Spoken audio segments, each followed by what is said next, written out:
आज Doubtnut app download करें।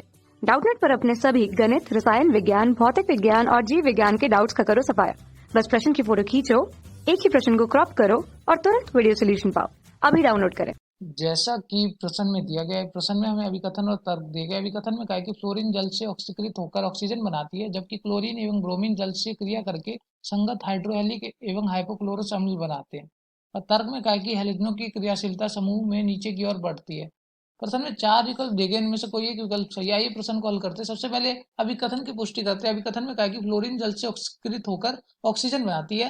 तो आइए समझते हैं। और प्रश्न और अभिकथन में कहा है कि क्लोरीन एवं ब्रोमीन जल से क्रिया करके संगत हाइड्रोहेलिक और हाइड्रोहेलस अम्ल बनाते हैं। तो आइए देखते हैं। तो फ्लोरीन की अभिक्रिया करते हैं जल से। F2 जब H2O से अभिक्रिया करता है तो ये बनाता है HF और साथ में O2। आइए अभिक्रिया को बैलेंस कर लेते हैं। F2 के आगे 2 लग जाएगा, H2O के आगे 2 लग जाएगा और उत्पाद में HF के आगे 4 लग जाएगा। तो अगर हम ध्यान से देखें HF में जो फ्लोरीन है ये क्या है? ये हमारा विद्युत ऋणात्मक विद्युत ऋणात्मक होने के कारण यह क्या करेगा? विद्युत ऋणात्मक होने के कारण यह क्या करेगा? हाइड्रोजन आबंध बनाएगा। और हाइड्रोजन आबंध क्या होते हैं? मजबूत होते हैं। तो इसलिए क्या होता है, F2 जब H2O से अभिक्रिया करता है तो बस HF बना रहा है। आइए Cl2 की और Br2 की अभिक्रिया करते हैं H2O से। तो Cl2 जब H2O से अभिक्रिया करता है तो यह बनाता है HCl और उसके साथ बनाता है HOCl, हाइड्रोजन क्लोराइड और साथ में हाइपोक्लोरस। और Br2 जब H2O से अभिक्रिया करता है तो यह बनाता है HBr, हाइड्रोजन ब्रोमाइड, साथ में HOBr। तो अगर हम ध्यान से देखें तो फ्लोरीन जब H2O से अभिक्रिया करता है, F2 H2O से अभिक्रिया करने पर बस HF बनाता है, HOF नहीं बना रहा। क्यों? क्योंकि HF क्या है? हाइड्रोजन आबंध बना रहे हैं। और हाइड्रोजन आबंध क्या होते हैं? बहुत ज्यादा ही मजबूत होते हैं। लेकिन Cl2 और H2O और Br2 और H2O क्या बनाते हैं? HCl और HOCl और HBr और HOBr। तो यही कारण है कि फ्लोरीन जब H2O से अभिक्रिया करता है बस HF बनाता है। इसके पीछे कारण क्या है? क्योंकि फ्लोरीन विद्युत ऋणात्मक है और हाइड्रोजन और फ्लोरीन के बीच में क्या लग जाता है? हाइड्रोजन आबंध। और हाइड्रोजन आबंध बहुत मजबूत होते हैं।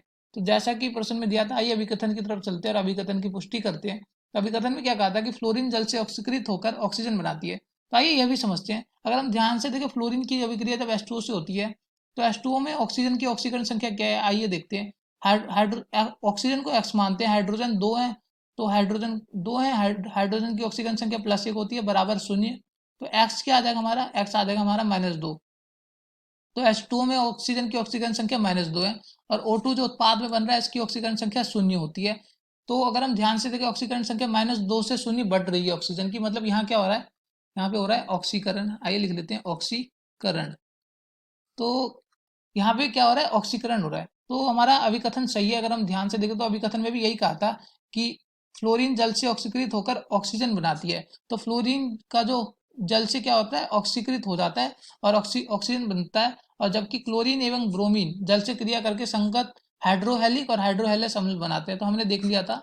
तो हमारा अभिकथन तो सही है। तर्क में क्या कहा है? तर्क में कहा है कि हैलोजनों की क्रियाशीलता समूह में नीचे की ओर बढ़ती है। तो आइए देखते हैं हैलोजन की क्रियाशीलता। तो हैलोजन ग्रुप 17 समूह 17 के तत्व होते हैं। तो आइए देखते हैं समूह 17 के तत्व। फ्लोरीन, क्लोरीन, ब्रोमीन और आयोडीन, यह है हमारे हैलोजन।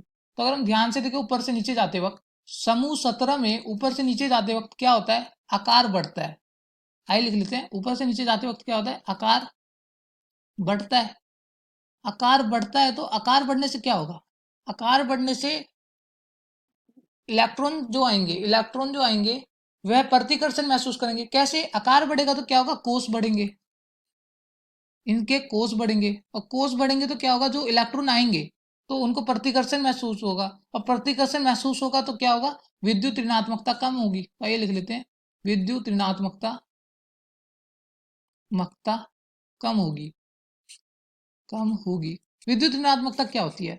विद्युत ऋणात्मकता किसी भी परमाणु की क्षमता होती है कि वो जो इलेक्ट्रॉन को स्वीकार करता है, इलेक्ट्रॉन को स्वीकार करने की क्षमता होती है। तो अगर हम ऊपर से नीचे जाए तो आकार बढ़ रहा है, आकार बढ़ रहा है तो कोष बढ़ेंगे, कोष बढ़ेंगे तो जो आने वाले इलेक्ट्रॉन है उन पे क्या? प्रतिकर्षण बढ़ेगा। प्रतिकर्षण बढ़ने के कारण विद्युत ऋणात्मकता कम होगी।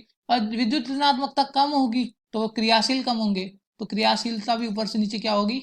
आइए लिख लेते हैं, क्रियाशीलता घटेगी। तो समूह 17 में ऊपर से नीचे फ्लोरीन से आयोडीन तक जब जाते हैं तो आकार बढ़ता है। आकार बढ़ने से क्या होगा? कोष बढ़ेंगे, कोष बढ़ेंगे तो क्या होगा? जो इलेक्ट्रॉन आएंगे तो परमाणु के पास जो इलेक्ट्रॉन आएंगे उनको प्रतिकर्षण लगेगा, प्रतिकर्षण करने के कारण क्या होगा, विद्युत ऋणात्मकता कम होगी, और विद्युत ऋणात्मकता कम होगी तो ऊपर से नीचे क्रियाशीलता भी क्या होगी, घटेगी, या फिर हम कह सकते हैं ऊपर से नीचे क्रियाशीलता कम होगी फ्लोरीन से लेके आयोडीन तक। तो अगर हम ध्यान से देखें अपने तर्क में, तो तर्क में क्या कहा है, तर्क में कहा है कि हैलोजनों की क्रियाशीलता समूह में नीचे की ओर बढ़ती है, तो हमारा तर्क गलत है। हैलोजनों की क्रियाशीलता नीचे, ऊपर से नीचे की तरफ घटती है। क्यों? क्योंकि हैलोजनों में ऊपर से नीचे जाने के वक्त क्या होता है, विद्युत ऋणात्मकता कम होगी, विद्युत ऋणात्मकता कम होगी तो अपने आप क्रियाशीलता भी कम होने लग जाएगी। तो हमारा अभिकथन सही है और तर्क गलत है। तो अगर हम ध्यान से देखें विकल्पों की तरफ तो हमें पता चलेगा तीसरा विकल्प सही है, क्योंकि तीसरे विकल्प में दिया है कि अभिकथन सही है लेकिन तर्क गलत है। तो यहाँ होता हमारा प्रश्न नल, और इस प्रश्न का सही उत्तर है तीसरा विकल्प। कक्षा 6वीं से 12वीं से लेकर नीट, IIT, JEE वो एडवांस के लेवल तक 1 करोड़ से ज्यादा छात्रों का भरोसा। आज ही डाउनलोड करें डाउटनेट ऐप या व्हाट्सएप करें अपने सारे डाउट्स 8400 400 400 पर।